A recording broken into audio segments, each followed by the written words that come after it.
Shqipëria është një vend ku uji nuk është thjesht ujë. Në shumë zona, ai ruan histori, kujtime dhe gjurmë njerëzish që nuk jetojnë më. Ka burime që nuk thahen kur, ujvara që shfaqen vetëm kur hapet bekimi. Liçene që ndryshojnë ngjyrë pa arsye dhe lumenj për të cilët vendasit thonë se kanë shpirt, jo rrjedh. Në këtë video, do të zbulojmë 10 prej ujërave më misterioze të Shqipërisë, vende ku natyra dhe legjenda prekin njëra tjetrën. Disa prej tyre kanë shpjegime shkencore, të tjera jo, por të gjitha ruajnë një sekret që ende nuk është zbuluar plotësisht. Nëse ju pëlqejnë këto tema misterioze, mos harroni të abonoheni në Fakte Morbid, sepse rrugëtimi ynë sapo ka filluar. Fillojmë me njëherë me listën tonë. Viroj, Gjirokastër, liçeni që ruhet nga nimfa.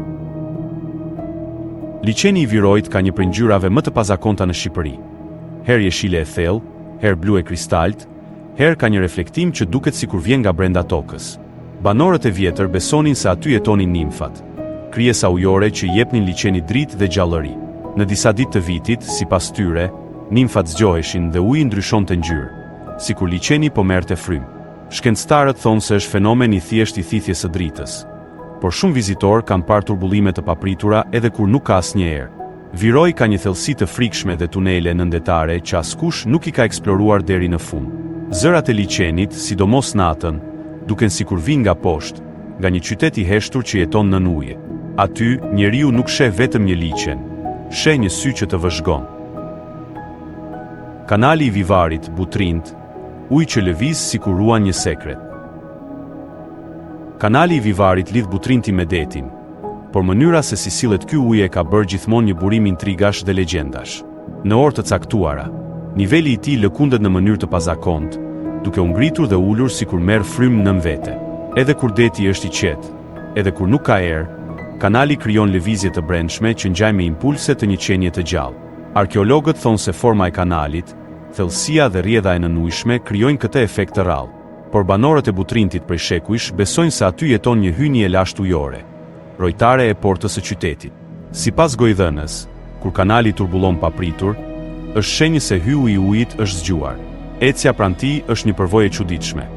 Uji nuk rrjedh thjesht drejt detit, duket sikur të vështron, si një sy i qetë që ruan sekretet e qytetit të humbur. Lumi i Vjosës, lumi që nuk lejon të humbas askush. Vjosa është lumi i fundit i egër në Europë. Një lum që rrjedh i lirë, pa diga, pa ndryshime njerëzore. Por ajo që e bën legjendar nuk është vetëm natyra e tij, por mënyra se si reagojnë njerëzit ndaj tij.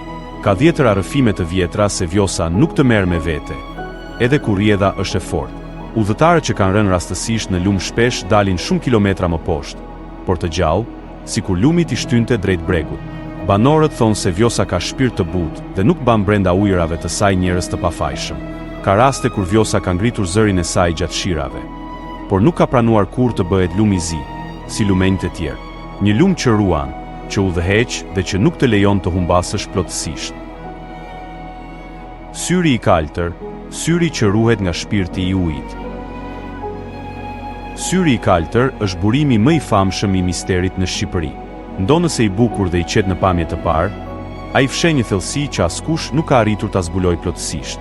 Zhytës profesionist kanë zbritur 10 metra poshtë, por presioni i frikshëm i ujit i detyron të ngjiten lart para se të arrijnë në fund.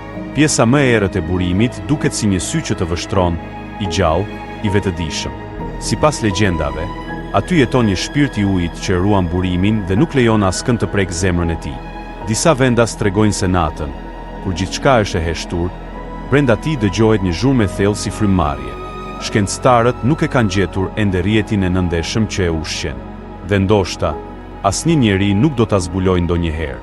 Syri i kaltër nuk është vetëm një burim, është një pyetje pa përgjigje. Ujvara e Sotirës, ujë që e sjell një shenjtor i padukshëm. E fshehur me shkëmbinjve të Gramshit, ujvara e Sotirës duket si një perde lumi që del nga asgjëja. Aty nuk ka lum, nuk ka burim të dukshëm, nuk ka rrjedh që e ushqen. Uji thjesht shfaqet nga muri i malit, sikur mali vetë të kishte qarë zemrën dhe lajmëron praninë e një bote të padukshme. Fenomeni shpjegohet me sisteme karstike në brendësi të gurit, por vendasit besojnë diçka tjetër. Ujvara del vetëm kur hapet bekimi i Sotirës. Thuhet se një shenjtor i padukshëm e sjell ujin për të pastruar njerëzit e mirë. Ka rrëfime të vjetra që tregojnë se gratë e fshatrave vinin natën për të marrë ujë, duke besuar se çdo pikë mbante një dëshirë brenda. Edhe sot, kur qëndron para ujvarës, tingulli i saj nuk të duket si zhurmë ujrash, por si fjalë që bie nga qielli. Krojet e Labërisë, burime që nuk thahen kur. Labëria, me malet e saj të ashpra dhe fshatrat e gurit, ka qindra kroje të vogla që janë të lidhura me traditën dhe besimin e zonës. Aty thuhet se uji i mirë nuk shuhet kur, dhe ky është një besim që shoqëron breza të tërë. Shumë prej këtyre krojeve nuk thahen as në verat më të nxehta, ndërsa burimet të tjera pranë tyre shterojnë shpesh. Për labët, kjo nuk është rastësi. Krojet e bekuara mbahen gjallë nga shpirtrat e fshatit, nga paraardhësit që kujdesen për tokën e tyre. Në disa raste, besimi shkon dhe më thellë. Thuhet se kush është me mendim të keq, nuk arrin të mbush ujë ose i deli turbull. Ka edhe tregime për kroje që zgjohen natën, duke lëshuar rrjedh më të fortë se ditën. Një lojë e çuditshme mes ujit, tokës dhe besës së malit. Shpella e ujit, Pëllumbas. Në thellësitë e fshatit Pëllumbas ndodhet një shpellë që fshe një fenomen të rrallë. Tingujt brenda saj nuk sillen si në një shpellë normale. Kur uji rrjedh në përgur, krijon një tingull që shumë njerëz e përshkruajnë si zëra të largët, si murmurim njerëzish që flasin. Vendasit thonë se këtu flasin shpirtrat e të parëve, sepse shpella ka qenë e banuar që në kohën e neandertaleve. Në disa net të qeta, uji në shpellë duket sikur përgjigjet ku flasin vizitorët, duke u kthyer si jehon e shtrembëruar. Shkencërisht, kjo shpjegohet me formën e veçantë të tunelit dhe zgavrave të saj, por askush nuk mund ta mohojë ndjesinë që krijohet brenda. Sikur koha ka ndaluar dhe sikur njerëzit e lashtë ende lënë gjurmë në ajër. Një vend ku historia nuk shkruhet, përjetohet. Uji që s'ngrin kurrë, Dedaj, Shkodër.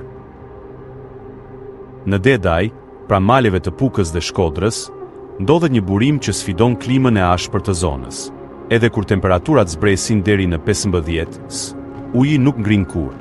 Në vend të akullit, rrjedha mbetet e ngrohtë, si të vinte nga një zemër e gjallë që nuk dorëzohet ndaj dimrit. Shkencëtarët e lidhin këtë fenomen me rrjedha nëndeshme të ngrohta, por vendasit ka një tjetër histori. Aty jeton fryma e malit, një qenie e vjetër që nuk lejon ngrirjen sepse mbrojtja është detyra e saj. Thuhet se kafshët e egra vinë natën për të pirë ujë, madje edhe kur nuk afrohen te burimet të tjera. Disa njerëz tregojnë se kur futin dorën në ujë, ndjen një ngrohtësi jo natyrore, një ndjesi sikur dikush po ua kap dorën për ta çuar drejt bregut. Burimi i kanionit të Holtës, uji i kthjellët që ndriçon natën. Kanioni i Holtës ka një nga ujërat më të kthjellta në Shqipëri, por ajo që e bën të jashtëzakonshëm është drita që duket natën. Kur hëna është e plotë, uji merr një shkëlqim të brendshëm, sikur poshtë tij të ketë një shtresë fosforeshente. Mineralet e veçanta të shkëmbinjve të kanionit e reflektojnë dritën në mënyrë të pazakontë, por për vendasit kjo nuk është shpjegimi i duhur. Ata thonë se aty është vendi ku ujërat e bardha takojnë ujërat e qiellit, një pikë ku hapet një portë e vogël mes botëve.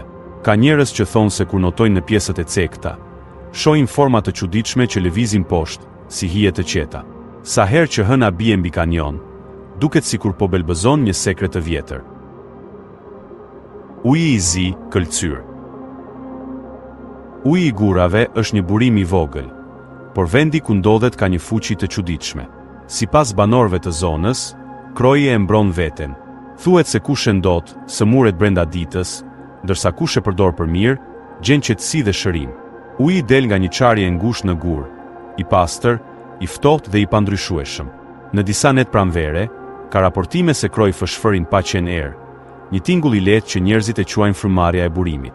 Disa e konsiderojnë vend të shenjtë të lashtë, të mbushur me energji që nuk shpjegohet thjesht me gjeologji. Kur afrohesh, nuk duket si burim uji, por si një pikë ku toka dhe njeriu shkëmbejnë heshtje.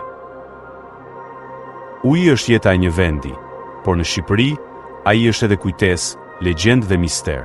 Nga burime që nuk ngrihen kurrë, te liçene që duken të gjalla, nga kanale që frymojnë te kroje që nuk thahen, të gjitha këto vende mbajnë diçka të përbashkët. I lidhin njerëzit me një botë që nuk shihet, por ndihet. Një botë ku natyra nuk është thjesht peizazh, por pjesë e shpirtit të vendit. Dhe ndoshta, pikërisht këtu qëndron bukuria më e madhe e Shqipërisë, misteri që nuk zhduket, edhe ku uji rrjedh. Nëse ju pëlqeu videoja, Ju ftoj të abonoheni në Fakte Morbid për më shumë histori, kuriozitete dhe sekrete që pak njerëz i dinë.